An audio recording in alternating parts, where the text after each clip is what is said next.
Secondly, the ship Union, also Nantucket, was in the year of 1807, totally lost off the Azores by a similar onset, but the authentic particulars of the catastrophe I have never chanced to encounter, though from the whale hunters I have now and then heard casual allusions to it. Thirdly, some 18 or 20 years ago, Commodore J, then commanding an American sloop of war of the first class, happened to be dining with a party of whaling captains on board a Nantucket ship in the harbor of Oahu, Sandwich Islands. Conversation turning upon whales, the Commodore was pleased to be skeptical touching the amazing strength ascribed to them by the professional gentlemen present. He peremptorily denied, for example, that any whale could so smite a stout sloop of war as to cause her to leak so much as a thimbleful. Very good, but there is more coming. Some weeks after the Commodore set sail in this impregnable craft for Valparaiso, but he was stopped on the way by a portly sperm whale that begged a few moments' confidential business with him. That business consisted in fetching the Commodore's craft such a track, but that with all his pumps going he made straight for the nearly spot to heave down and repair. I am not superstitious, but I consider the Commodore's interview with that whale as providential. Was not Saul or Tarsus converted from unbelief by a similar fright? I tell you, the sperm whale will stand no nonsense. I will now refer you to Longstove voyages for a little circumstances in point peculiarly interesting to the writer hereof. Longstove, you must know by the way, was attached to the Russian Admiral Krusenstern's famous discovery expedition in the beginning of the present century. Captain Longstove thus begins his 17th chapter. By the 13th of May, our ship was ready to sail, but the next day we were out in the open sea, on our way to Oshkosh. They are obliged to keep on our fur clothing. For some days we had very little wind. It was not until the 19th that a brisk gale from the northwest sprang up. An uncommon large whale, the body of which was larger than the ship itself, lay almost at the surface of the water, but was not perceived by anyone on board till the moment when the ship, which was in full sail, was almost upon him, so that it was impossible to prevent it striking against him. We were thus placed in the most imminent danger, as this gigantic creature, setting up its back, raised the ship 3 feet at least out of the water. The masts reeled and the sails fell altogether, while we who were below all sprang instantly upon the deck, concluding that we had struck upon the same rock instead of this. We saw the monster sailing off with the utmost gravity and solemnity. Captain DeWolf applied immediately to the pumps to examine whether or not the vessel had received any damage from the shock, but we found that very happily it had escaped entirely and uninjured. Now the Captain DeWolf, here alluded to as commanding the ship in question as a New Englander who, after a long life of unusual adventures as a sea captain, this day resides in the village of Dorchester near Boston. I have the honor of being a nephew of his. I have particularly questioned him concerning the passage in Langsdorff. He substantiates every word. The ship, however, was by no means a large one, a Russian craft built on the Siberian coast, and purchased by my uncle after bartering away the vessel in which he sailed from home. In that up and down manly book of old-fashioned adventures, so full too of honest wonders, the voyage of Lionel Waffer, one of ancient Dampier's old chums, I found the little matter set down so like that just quoted from Langsdorff that I cannot forbear inserting it here for a corroborated example, if such be needed. Lionel, it seems, was on his way to John Ferdinando, as he calls the modern Juan Fernandez.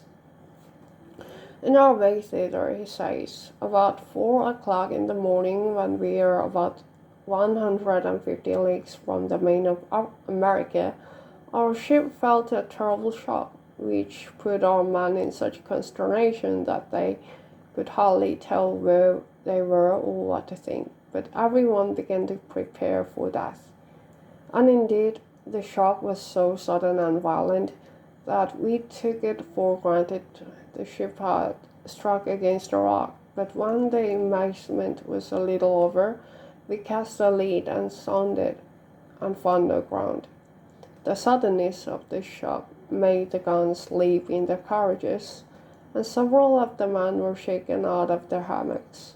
Captain Davies, who lay with his head on the gun, was thrown out of his cabin. Lionel then goes on to impute the shock on an earthquake and seems to substantiate the imputation by stating that a great earthquake somewhere about that time did actually do great mischief along the Spanish land. But I should not much wonder if, in the darkness of that early hour of the morning, the shock was after all caused by an unseen whale vertically pumping the hull from beneath. I might proceed with several more examples, one way or another known to me, of the great power and malice at times of the sperm whale. In more than one instance he had been known not only to chase the sailing boats back to the ships, but to pursue the ship itself and long withstand the other lances hurled at him from his decks. The English ship Pussyhole can tell a story on that head, and as for his strength, let me say that there had been examples where the lines attached to a learning sperm whale have, in a calm, been transferred to the ship and secured there, the whale towing her great hull through the water as a horse walks up with a cart. Again, it is very often observed that if the sperm whale once struck is allowed time to